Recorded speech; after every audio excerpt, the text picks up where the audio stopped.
ಮಂಥರೆಯ ತಿರುಮಂತ್ರ. ಅರಮನೆಯಲ್ಲಿ ತೊಡಗಿದ್ದ ಸಂಭ್ರಮದ ಕಾರ್ಯಗಳನ್ನು, ಪಟ್ಟಣದಲ್ಲಿ ಹರಡಿದ್ದ ಪಟ್ಟಾಭಿಷೇಕದ ವಾರ್ತೆಯನ್ನು ನೋಡಿಯೂ ಕೇಳಿಯೂ ತಾಳಲಾರದ ವೃದ್ಧೆ ದಾಸಿ ಮಂಥರೆಯು ಯಾಗಾಗ್ನಿಯ ಹುತಗಂಧವನ್ನು ಸಹಿಸಲಾರದ ನೀಚ ರಾಕ್ಷಸಿಯಂತೆ ತನ್ನರಸಿಯ ಬಳಿಗೆ ಅತ್ಯಂತ ವೇಗವಾಗಿಯೇ ಧಾವಿಸಿದಳು. ಬಿಟ್ಟ ಬಾಣದಂತೆ ಓಡಿ ಬಂದ ಮಂಥರೆಯನ್ನು ಕಂಡು ಚಕಿತಳಾದ ಕೈಕೇಯಿಯು ಸಮಾಚಾರವೇನೆಂದು ಆಕೆಯನ್ನು ಕುತೂಹಲದಿಂದಲೇ ಕೇಳಿದಳು. ಮಂಥರೆಯು ತನಗೆ ತಿಳಿದು ಬಂದಿದ್ದ ಶ್ರೀರಾಮನ ಯುವರಾಜ ಪಟ್ಟಾಭಿಷೇಕದ ಸುದ್ದಿಯನ್ನು, ಕೌಸಲ್ಯ ಸೀತೆಯರು ಒಂದೇ ಸವನೆ ಕೊಡುತ್ತಿದ್ದ ಬಹುಮಾನಗಳ ವಿವರವನ್ನು ಕೇಳಿದವರಿಗೆ ಜುಗುಪ್ಸೆ ಬರುವಂತೆಯೇ ಬಣ್ಣಿಸಿ ಹೇಳಿದಳು. ಆದರೆ ಭರತನ ತಾಯಿಯು ಎಲ್ಲವನ್ನೂ ಕೇಳಿ ಸಂತೋಷಪಟ್ಟಳೇ ಹೊರತು ಕರುಬಲಿಲ್ಲ. ವೃದ್ಧ ದಾಸಿಯು ಇದನ್ನು ಗಮನಿಸಿ ಒಮ್ಮೆ ಮರ್ಮಾಹತಳಾದಂತೆ ಕೂಸಿದು ಹೋದಳು. ಆದರೂ ರಾಮನ ಪಟ್ಟಾಭಿಷೇಕದಿಂದ ತಮಗೆಲ್ಲರಿಗೂ ಮಹತ್ತಾದ ಹಾನಿಯೇ ಸಂಭವಿಸುತ್ತದೆಂಬುದನ್ನು ಕರುಣಾಜನಕವಾಗಿ ತಾನು ಅದನ್ನೇ ಅನುಭವಿಸುತ್ತಿರುವಳೋ ಎನ್ನುವಂತೆ ಕೈಕೇಯಿಗೆ ಬೋಧಿಸತೊಡಗಿದಳು. ಅದು ಪರಿಣಾಮಕಾರಿಯಾಗಲಿಲ್ಲ. ಮಂಥರೆಗೆ ದುಃಖವು ಉಕ್ಕಿ ಬಂತು. ಬಿಕ್ಕಿ ಅಳತೊಡಗಿದಳು.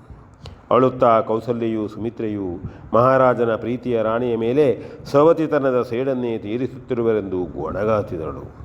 ಹಾಗೆಯೇ ನೆಲದಲ್ಲಿ ಬಿದ್ದು ತನ್ನ ತಲೆಯನ್ನು ಬಡಿದುಕೊಂಡು ಭರತನ ಗುಣಗಳನ್ನು ಒಂದೊಂದಾಗಿ ಬಣ್ಣಿಸುತ್ತಾ ಅವನು ಮುಂದೆ ತನ್ನ ತಾಯಿಯ ಸವತಿಯ ಪುತ್ರನ ದಾಸನಾಗಿ ನರಕಮಯ ಯಾತನೆಯನ್ನೇ ಅನುಭವಿಸಬೇಕಾಗಿ ಬರುತ್ತದೆಂದು ಮನಸ್ಸಿಗೆ ಬಂದುದನ್ನೆಲ್ಲ ಹೇಳಿಕೊಂಡು ರೋಧಿಸತೊಡಗಿದಳು.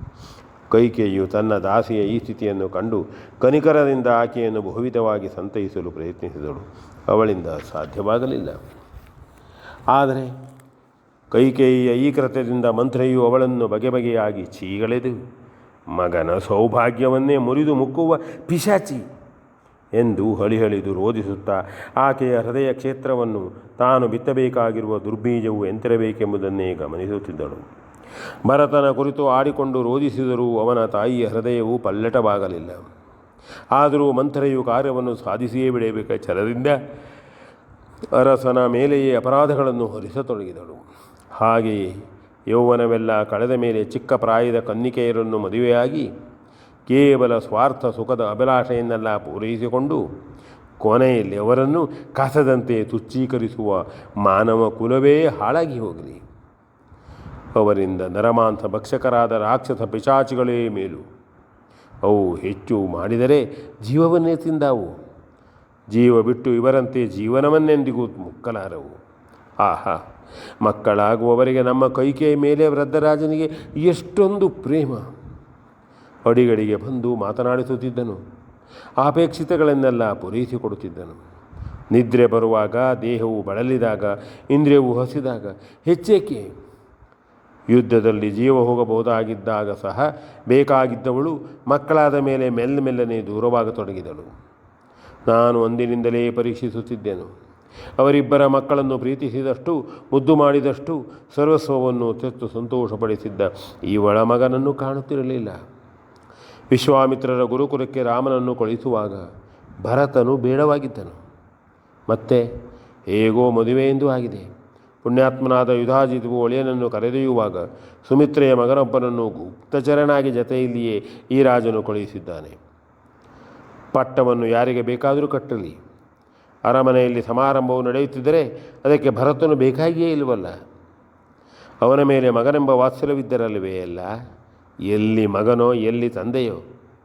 ಅವನ ತಾಯಿಗೆ ಮೊದಲಿನ ಹಾಗೆ ಯೌವನವೂ ಇಲ್ಲ, ಅವಳು ಬೇಕಾಗಿಯೂ ಇಲ್ಲ. ಹಾಗಾಗಿ ಅವನೂ ಬೇಡ, ಅವನ ತಾಯಿಯೂ ಬೇಡ. ಆ ಮಗನ ಮೇಲೆ ತಂದೆಗಂತೂ ಅಷ್ಟೇ. ಅವನಿಗೆ ಬೇರೆಯೂ ಮಕ್ಕಳಿದ್ದಾರೆ. ಒಬ್ಬನೂ ಇಲ್ಲದಾಗ ಯಾರ ಮುಖ ಒಳ್ಳೆಯದು, ಯಾರ ಕೈ ಒಳ್ಳೆಯದು ಎಂದು ನೋಡುತ್ತಿದ್ದನು.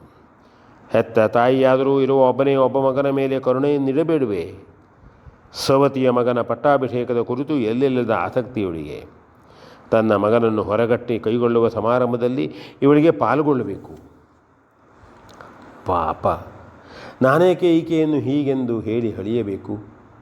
ಇವಳ ಬುದ್ಧಿಶಕ್ತಿಯೇ ಅಷ್ಟು. ಎಷ್ಟು ದಿವಸಕ್ಕೆ ಮೊದಲೇ ಇದು ನಿಶ್ಚಯವಾಗಿದ್ದಿತೋ ಯಾರು ಬಲ್ಲರು? ಅಯೋಧ್ಯ ದೇಶದ ಘನವಂತನಾದ ಸಾರ್ವಭೌಮನ ಪ್ರೇಮದ ಪತ್ನಿಗೆ ನಾಳೆಯೇ ಜರುಗಲಿರುವ ಈ ಅಭಿಷೇಕ ಸಮಾಚಾರವು ಇಂದಿನವರೆಗೂ ಗೊತ್ತಾದ ಮೇಲೆಯೂ ಎಚ್ಚರವಾಗದಿದ್ದರೆ ಯಾರಿಂದ ಏನು ತಾನೇ ಮಾಡಲು ಸಾಧ್ಯವು? ಇಷ್ಟು ರಹಸ್ಯವಾಗಿ ಈ ವಿಷಯವನ್ನು ಬಚ್ಚಿಟ್ಟುದು ಭರತನನ್ನು ವಂಚಿಸುವುದಕ್ಕಾಗಿಯೇ ಎಂಬುದು ಸ್ಪಷ್ಟವು. ಇದರಲ್ಲಿ ಕೌಸಲ್ಯದಂತೂ ಎತ್ತಿದ ಕೈ.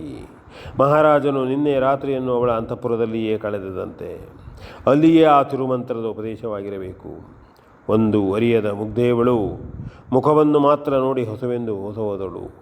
ಮುಖ್ಯವಾಗಿ ಯಶೋವಂತನಾಗಿ ಬಾಳಬೇಕಾಗಿದ್ದ ಭರತನು ಪಾಪ ಈ ವಂಚಕರ ಯುದ್ಧದಲ್ಲಿ ಹುಟ್ಟಬಾರದಿತ್ತು. ಹುಟ್ಟಿದ ತಪ್ಪಿಗಾಗಿ ಯಾರ ಸೇವೆಯನ್ನು ಮಾಡಲು ದಿನ ಕಳೆಯಲಿ ಎಂದು ವಿಧವಾಗಿ ಮಾತಿನ ಬಲೆಯನ್ನು ಹೆಣೆದು ಕೈಕೇಯಿಯ ದುರ್ಬಲ ಚಿತ್ತವನ್ನು ಸೆರೆ ಹಿಡಿಯಲು ಪ್ರಯತ್ನಿಸುತ್ತಿದ್ದಳು. V N Bhagwat Baravalli.